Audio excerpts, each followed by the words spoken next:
At 32, Amara Adeyemi had everything people dreamed of.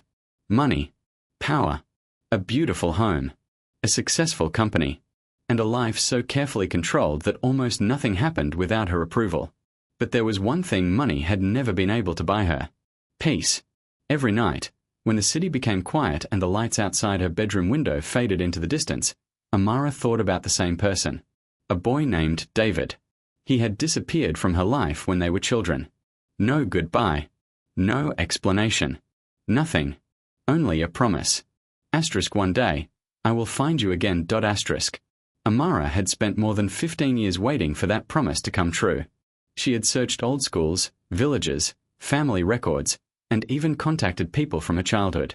But David had vanished. The only thing she still had from him was a small wooden bracelet he had given her before they were separated. She kept it locked inside a drawer beside her bed. She rarely touched it, but she could never throw it away. That morning, Amara walked quickly through the entrance of her mansion, already irritated by the day before it had even started. "Good morning, Miss Amara," Daniel said. He stood beside her black SUV, holding the door open. Amara barely looked at him. "Morning." Daniel had been her driver for almost 6 months. He was quiet, polite, and strangely patient. He never asked unnecessary questions. He never complained. And, most importantly, he never tried to impress her. That was something Amara disliked. Most people around her constantly told her what she wanted to hear. Daniel did not. If she was late, he simply waited. If she was angry, he gave her silence. If she was tired, he somehow knew before she said anything. Sometimes that calmness made her uncomfortable. As she entered the car, Daniel noticed her face. "You didn't sleep well." Amara's eyes narrowed. "I'm fine." Daniel nodded. He did not argue. That somehow irritated her even more. "Just drive." "Yes, The car moved toward the city. Amara looked through the window, reading messages on her phone. She had an important meeting that morning. Her company was negotiating a major contract, and she could not afford to be late. Suddenly, Daniel turned onto a different road. Amara looked up. "This isn't the usual route. There is an accident ahead. Then take another road. This road is safer." "I didn't ask for safer. I asked you to take me to the office." Daniel remained calm. "If we use the main road, we may get stuck for 30 minutes. "Daniel."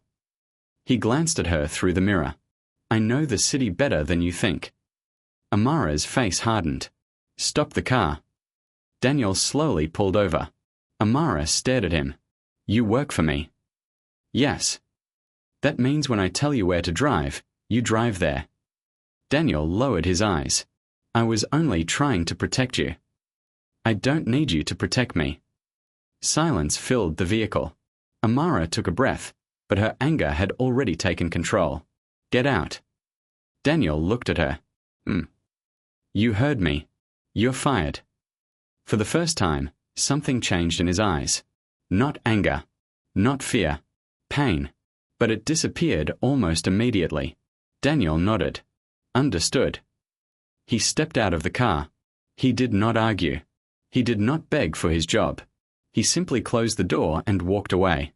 Amara watched him disappear into the crowd. For some reason, she felt an uncomfortable emptiness in her chest.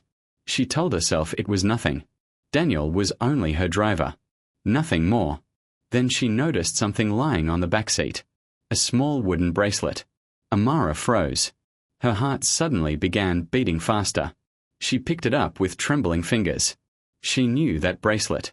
She had not seen another one like it in 15 years. It was the same bracelet David had given her the day he disappeared. Amara stared at it in disbelief. And for the first time that morning, one terrifying thought entered her mind. What if the man she had just fired was the man she had spent her entire life searching for? The wooden bracelet was still in Amara's hand. She sat alone in her bedroom that evening, staring at it as if it could speak. Her mind kept returning to the same question. How could Daniel have something that looked exactly like David's bracelet? She wanted to believe it was a coincidence. But deep inside, she knew better. The bracelet had been part of a memory she had carried for most of her life.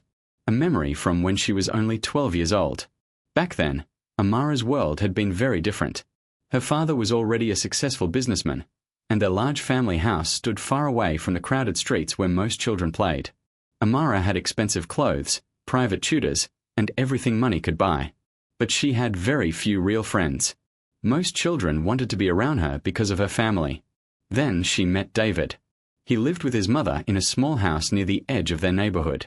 He had old shoes, simple clothes, and almost nothing that Amara's family considered valuable. But David never cared about her money. He treated her like an ordinary girl. When Amara complained about her father's strict rules, David listened. When she was lonely, he made her laugh. When she felt like nobody understood her, he reminded her that she was more than her father's daughter. One afternoon, they sat beneath a large mango tree. David had a small piece of wood in his hands. He had carved it himself. It was a simple bracelet. "This is for you," he told her. Amara smiled. "Why?" "So you don't forget me." She laughed. "How could I forget you?" David looked at her seriously. "Promise me." Amara placed the bracelet around her wrist. "I promise." David smiled.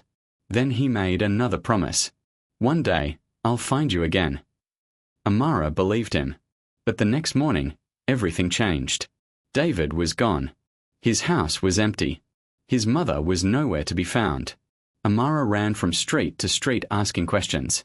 Nobody gave her a clear answer. Some people said David's family had left during the night. Others said they had been forced to move. Her father refused to discuss it. Then, a few weeks later, Amara's family moved away too. Years passed. Amara never forgot. As she grew older, she began searching. She visited David's old neighborhood. She spoke to former neighbors. She checked school records. She contacted people who had known his family. Every search ended the same way. Nothing. No address. No phone number. No photograph. No explanation. Some people told her that David had probably changed his name. Others said he might have left the country. A few even told her to stop searching. But Amara couldn't. The bracelet remained her proof that David had been real. She kept it in a small box and carried the memory quietly through every stage of her life. She became successful. She built a powerful company. She learned how to negotiate, lead, and survive in a world where trusting people could be dangerous. But she never learned how to let David go. Because somewhere inside her heart, the 12-year-old girl beneath the mango tree was still waiting. Still believing. Still listening for a promise made so many years ago. And now, after all those years, a wooden bracelet had appeared in the hands of the one man she had just fired. Amara slowly closed her fingers around it. For the first time, she wondered if her search had not been a journey into the past at all. Maybe David had been much closer than she ever imagined. Maybe she had been searching for him while looking directly at him. And that thought frightened her more than anything. Because if Daniel really was David, she had just pushed him out of her life for the second time. Amara did not sleep that night. The wooden bracelet sat on the table beside her bed. She had placed it there 3 times, only to pick it up again. Every time she looked at it, the same question returned. Was Daniel really David? By morning, she had convinced herself that the answer was no. It had to be a coincidence. David had disappeared 15 years ago. Daniel had a driver's license, employment records, and a completely different life. There was no reason for them to be the same person. Amara dressed for work and tried to forget about it. But the clues would not leave her alone. During breakfast, she remembered something Daniel had said weeks earlier. She had complained about mangoes from a certain neighborhood. Daniel had quietly told her that she used to love mangoes when she was young. At the time, she had wondered how he knew. She had never told him. Then another memory returned. Months earlier, when she had become nervous before an important meeting, Daniel had played an old song on the car radio. It was the same song David used to hum beneath the mango tree. Amara had never told Daniel about that song either. Her hands began to shake. There were too many coincidences. She called her assistant. "I need you to find everything you can about Daniel." Her assistant looked surprised. "Is something wrong?" "Just do it." 2 hours later, the first report arrived. Daniel's employment history looked normal at first. Driver, security assistant, delivery worker, temporary jobs. Nothing unusual. But when Amara looked closer, she noticed gaps. Several years were completely missing. There were no school records for that period. No clear address. No family information. It was as if Daniel had erased part of his life. Amara stared at the report. Then her phone rang. The caller was an old family acquaintance named Mrs. Grace. Amara almost ignored the call. Then she remembered that Mrs. Grace had known her family when she was a child. She answered, "Amara, I heard you are still looking for David." Amara sat upright. "How do you know that?" There was silence on the other end. "I should have told you years ago." Amara's heart began racing. "What?" Mrs. Grace explained that shortly after David disappeared, there had been rumors that his family had been forced to leave the area. But there was more. A man who had helped David's family had recently claimed that the boy might have survived and eventually changed his name. Amara's fingers tightened around the phone. "Do you know what name he uses now?" "No, but I remember something." "What?" "He had a small scar near his left eyebrow." Amara froze. Daniel had one. She had noticed it several times. Mrs. Grace continued. "And he was very quiet. He watched people carefully before speaking." Amara closed her eyes. That was Daniel. Every detail felt like another piece of a puzzle. Yet she still fought against the truth. "It's impossible," she whispered. After ending the call, Amara immediately asked her assistant to find Daniel. But the answer came quickly. Daniel had left the city. He had collected his belongings and traveled to his mother's hometown, believing Amara wanted nothing more to do with him. Amara stood by her office window, staring at the busy streets below. For months, Daniel had been sitting only a few feet away from her. She had complained about him, ignored him, judged him, and yesterday she had fired him. Now he was gone. Amara slowly looked down at the wooden bracelet in her hand. A painful thought entered her mind. If Daniel truly was David, she had spent 15 years searching for him, only to find him without recognizing him. And now, because of her own pride, she might have lost him again. But this time, Amara refused to let him disappear. She picked up her phone. "Find out where Daniel went." Her voice was calm, but her heart was no longer calm, because the investigation had uncovered something terrifying. Daniel's past did not simply have missing pieces. Someone had made sure those pieces were missing. Daniel sat alone in a small guest room at his mother's old house, staring at the rain outside. He had left the city that morning. Not because he wanted to. Because he believed Amara had made her decision. She did not want him in her life. He opened an old wooden box hidden beneath his clothes. Inside was a faded photograph. 2 children stood beneath a mango tree. The girl was smiling. The boy was holding a small piece of wood. Amara. David. Daniel ran his finger across the photograph. For 15 years, he had carried that memory. After Amara's family moved away, his own life became difficult. His mother lost her job. Their small home was taken from them. They moved from one town to another, staying with relatives and taking whatever work they could find. Daniel learned early that life did not care about promises. There were nights when they had almost nothing to eat. There were days when Daniel worked instead of going to school. He delivered packages. He repaired cars. He worked at construction sites. He drove trucks. Every job taught him something, but none of them made him forget Amara. As he grew older, he eventually discovered an old newspaper article about Amara's family. She had become successful, powerful, famous. Daniel stared at her photograph for a long time. She had grown into the woman he remembered in his dreams. For years, he wanted to contact her, but fear stopped him. What would happen if she rejected him? What if she had forgotten him? What if her wealthy family laughed at the poor boy he had become? So Daniel stayed away. Until one day, he heard something that changed everything. Amara was still searching for David. She had never forgotten him. Daniel could hardly believe it. The promise beneath the mango tree was still alive. That was when he made a decision. He would find a way into her life. Not as David. Not immediately. As someone ordinary. A driver.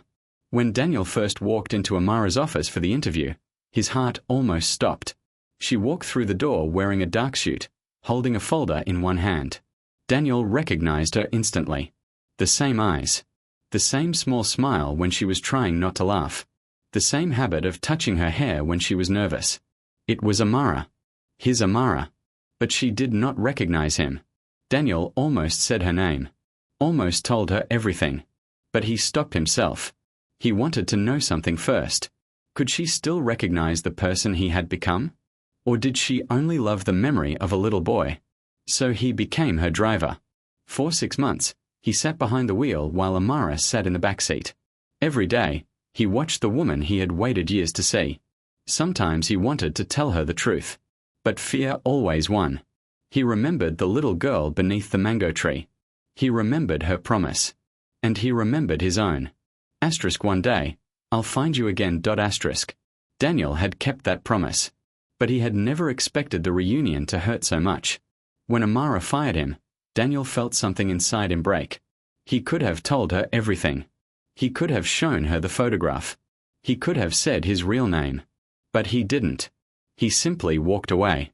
Because if Amara truly wanted him in her life, he wanted her to choose him freely. Not because of an old promise. Not because she felt guilty. Not because she felt sorry for the poor boy who disappeared. He wanted her to see Daniel, the man he had become. Daniel closed the wooden box. He looked once more at the photograph. I found you, he whispered. His eyes filled with tears. But maybe I lost you again. Across the city, Amara was beginning to uncover the truth. And she had no idea that the man she was desperately searching for was sitting alone with the same childhood photograph she had spent 15 years trying to replace. Daniel had never simply been her driver. He was David, the little boy who promised to find her. And after all these years, he had finally kept his word. Amara found Daniel 2 days later. He was standing outside his mother's small house when her car stopped in front of him. For several seconds, neither of them moved. Daniel looked tired. Amara looked frightened.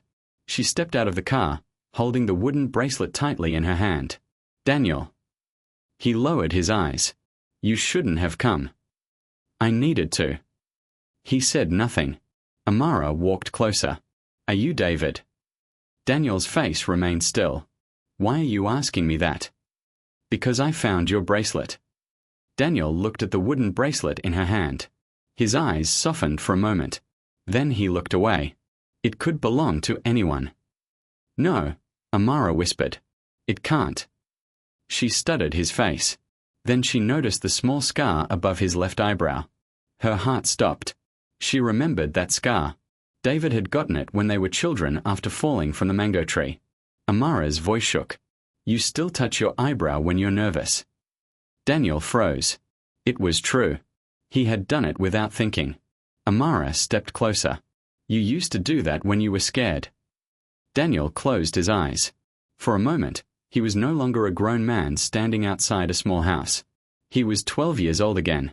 A boy beneath a mango tree. A boy making a promise. When he opened his eyes, they were filled with tears. Yes. Amara could barely breathe. Yes, what? Daniel looked directly at her. My name was David. Amara's knees almost gave way. She covered her mouth. For 15 years, she had imagined this moment. She had imagined running toward him, hugging him, telling him how much she had missed him. But reality was different. She was angry. She was relieved. She was heartbroken. You knew? She asked. Daniel nodded. From the first day. Her eyes widened. You knew who I was. Yes. And you said nothing. Daniel looked down. I was afraid. Afraid of what? That you would only see the boy you lost. Amara's eyes filled with tears. I spent my whole life looking for you. I know. Then why did you become my driver? Daniel took a slow breath. Because I wanted to know if you could see me without my past. Amara stared at him.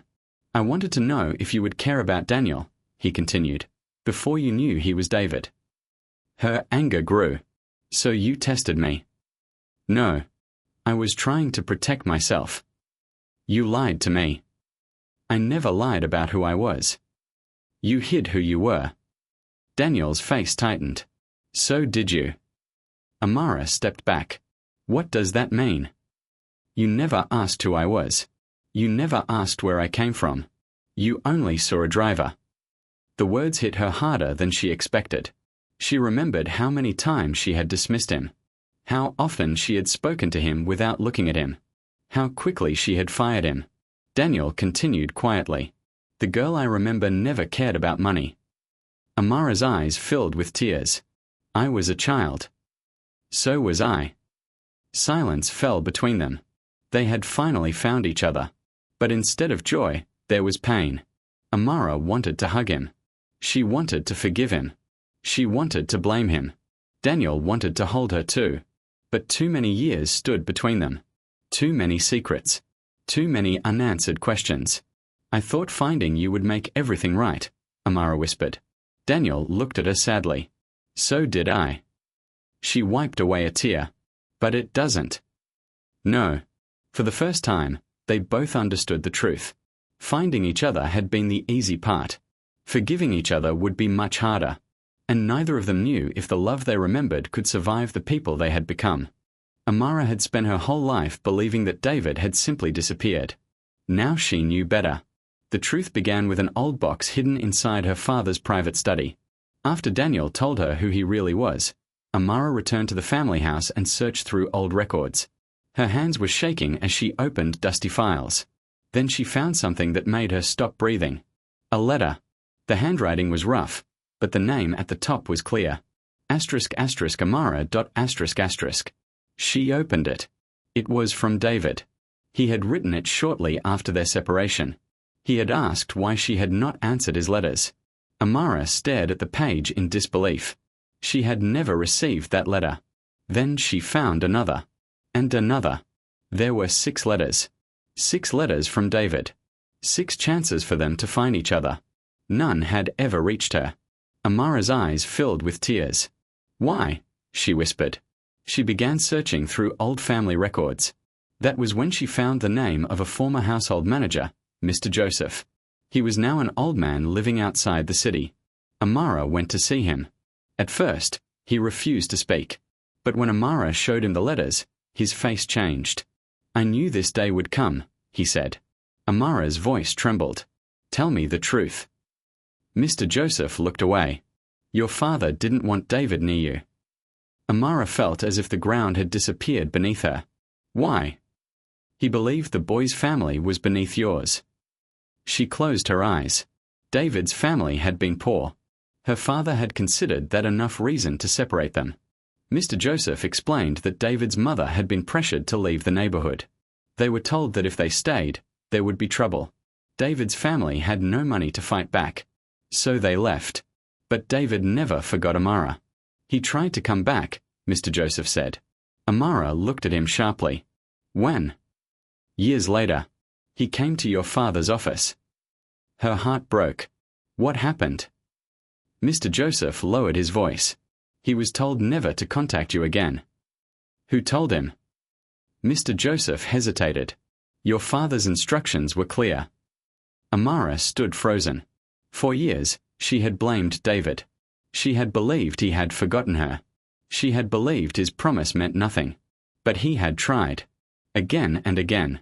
They had both been waiting. Both had been searching.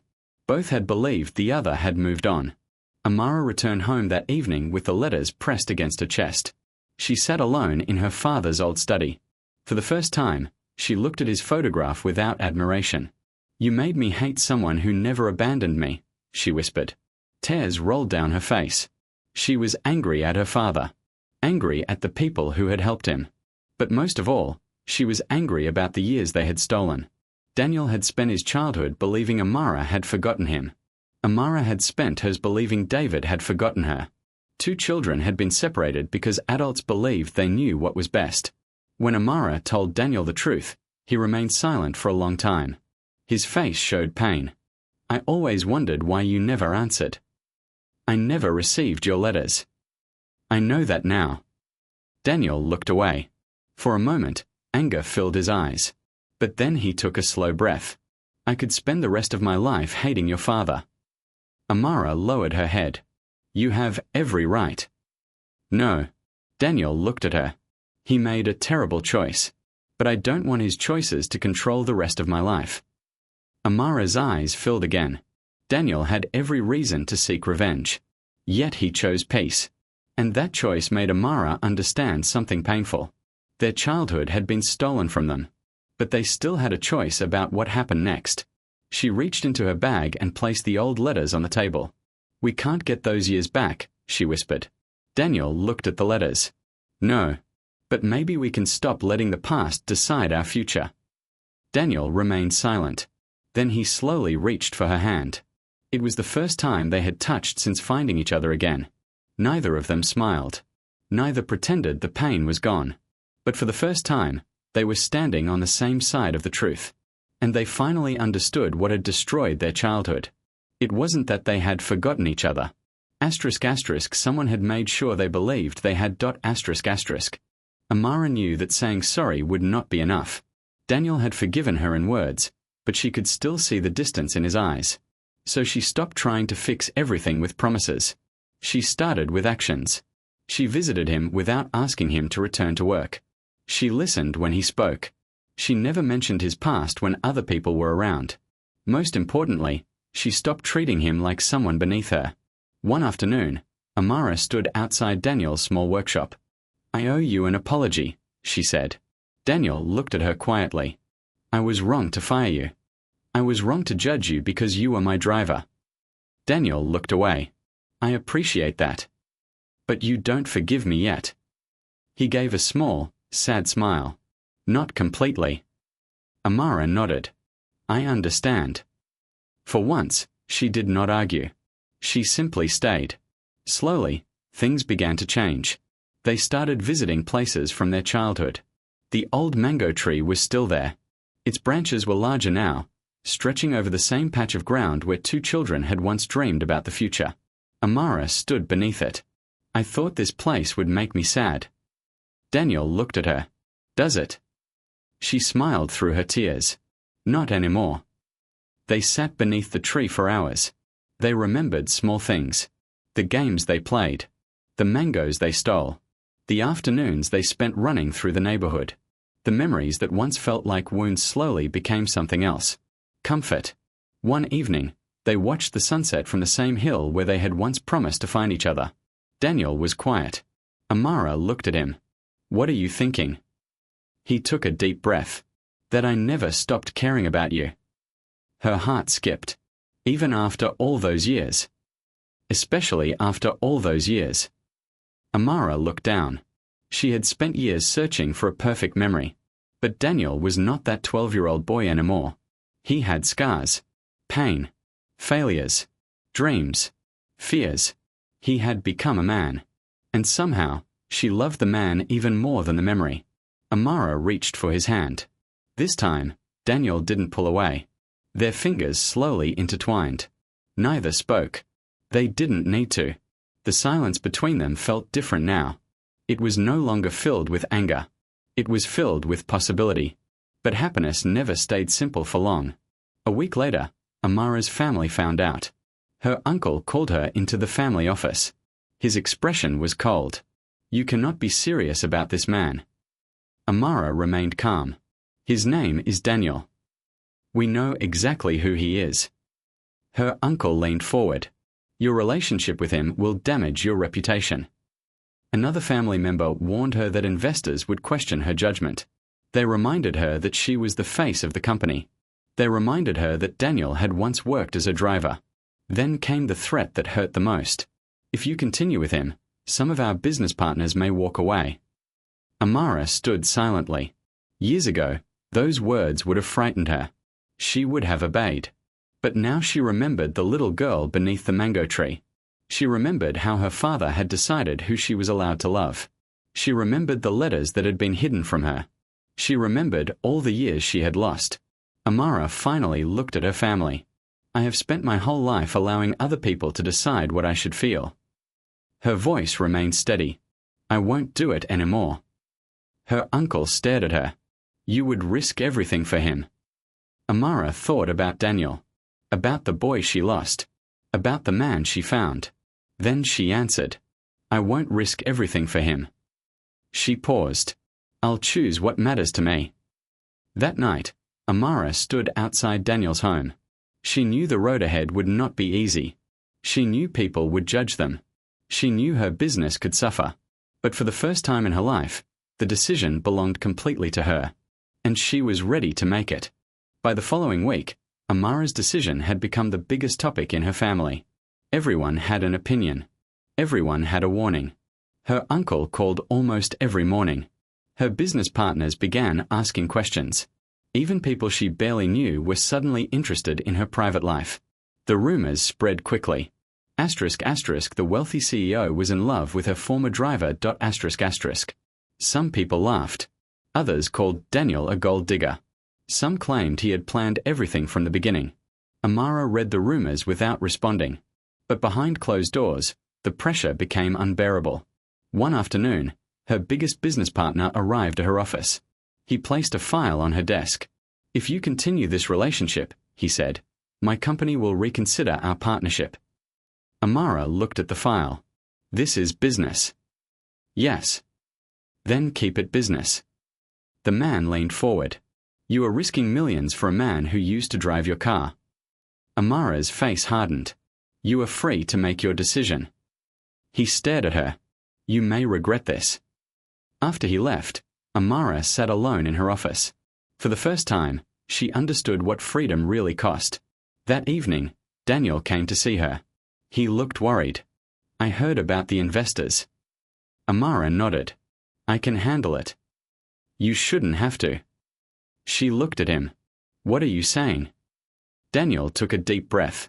"Maybe I should leave." Her heart sank. "No. I don't want to destroy everything you've built." "You aren't destroying anything. They are threatening your company because of me." Daniel looked down. "I spent my whole life fighting to survive. I know what it feels like to lose everything." Amara stepped closer. "And you think leaving will protect me?" "I think you deserve better." She shook her head. "No. I deserve the right to choose." Daniel looked at her. Amara's voice became stronger. "My father chose who I could love. My family chose what kind of life I should live. Business partners choose what I should sacrifice." She paused. "But nobody gets to choose for me anymore." Daniel's eyes filled with emotion. "You could lose everything." Amara smiled sadly. "Then I'll rebuild." Those words changed something inside Daniel. For years, he had believed his poverty made him a burden. He believed Amara's wealth made them unequal. But standing in front of her now, he finally understood. She wasn't choosing him because she needed saving. She was choosing him because she loved him. The next morning, Amara made a public announcement. She stood before reporters outside her company. Daniel stood beside her. Cameras flashed. Questions filled the air. Amara remained calm. "Yes," she said, "Daniel and I are together." The crowd reacted immediately. Some reporters asked whether he had used her. Others questioned her judgment. Amara did not move. "Daniel has never asked me for my money." She looked toward him. "He has never asked me to give up my career." Then she turned back to the cameras. "And I will not apologize for loving someone simply because of where he started in life." The statement spread across the city within hours. Some investors left. Some stayed. A few employees worried about the company's future. But Amara discovered something unexpected.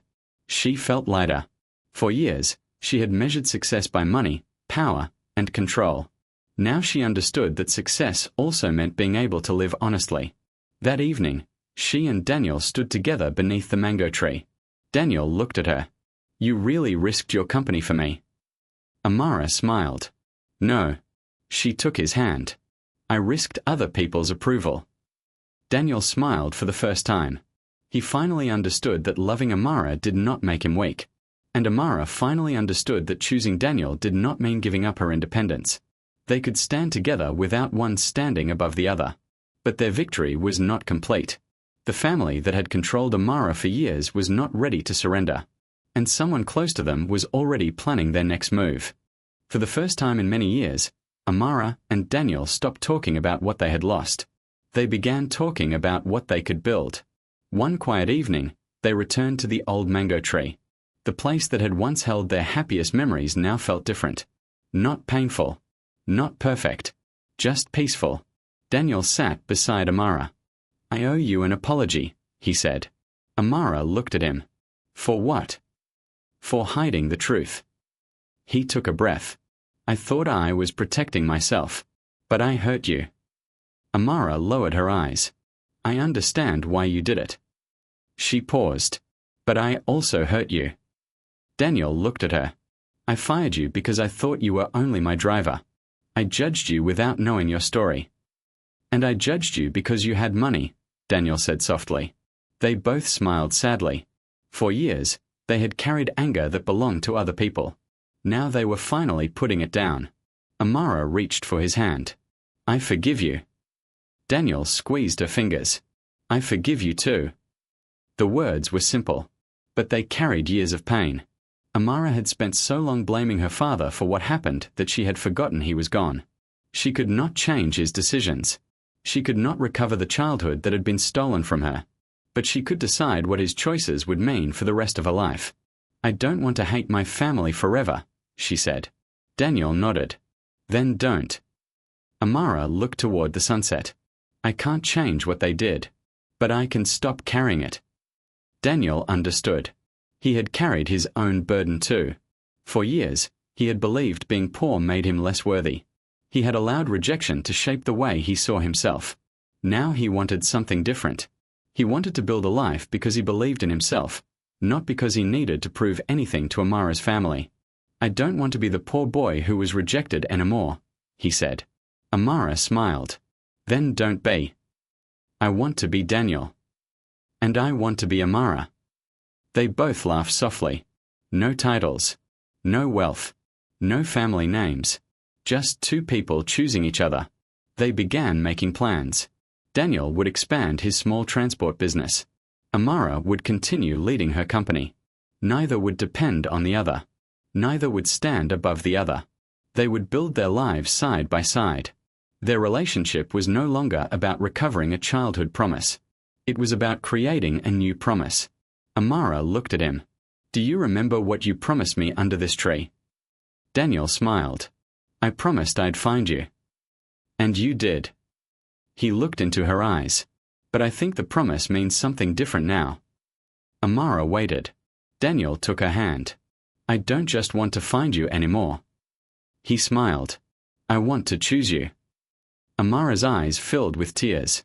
"And I choose you too." The wind moved softly through the branches above them. The same tree that had witnessed their goodbye was now witnessing their beginning. They could never get their childhood back, but they no longer needed to. They had stopped searching for the people they used to be. Now they were choosing the people they wanted to become. And sometimes, forgiveness is not about forgetting the past. ***, it is about finally refusing to let the past control your future. ***. Several months had passed since the truth changed everything. Amara's life was no longer the same. Her company had survived the pressure from the investors. Some people had walked away. Others had stayed. But Amara had learned that losing a few people was not the same as losing everything. For the first time, she was running her business without allowing fear to control her decisions. She was still strong, still disciplined, still ambitious, but she had become softer. She listened more. She smiled more. And she no longer believed that being powerful meant hiding her emotions. Daniel's life had changed too. He had started his own transportation company. It began with 2 cars and a small office. Months later, he had several drivers working for him. Amara had offered to invest, but Daniel refused. "I want to build this myself," he told her. She smiled. "Then I'll be the first person to celebrate when you succeed." He did. Not because he needed to prove himself to her. Because he finally believed he deserved success. One quiet Sunday morning, Daniel drove Amara back to the old neighborhood. They stopped beneath the mango tree. The same tree. The same place. But everything felt different. Amara stepped out of the car and looked around. "I can't believe it's still here." Daniel smiled. "Some things survive." They stood beneath the branches. Amara touched the wooden bracelet around her wrist. She had started wearing it again. For years, she had kept it hidden inside a box. Now it was no longer a symbol of loss. It was a reminder of how far they had come. "I spent so many years searching for you," she said. Daniel looked at her. "I know. I thought I was searching for a boy." She smiled softly. "But I wasn't." Daniel waited. Amara reached for his hand. "I was searching for the person you became." Daniel's eyes filled with emotion. He looked toward the tree.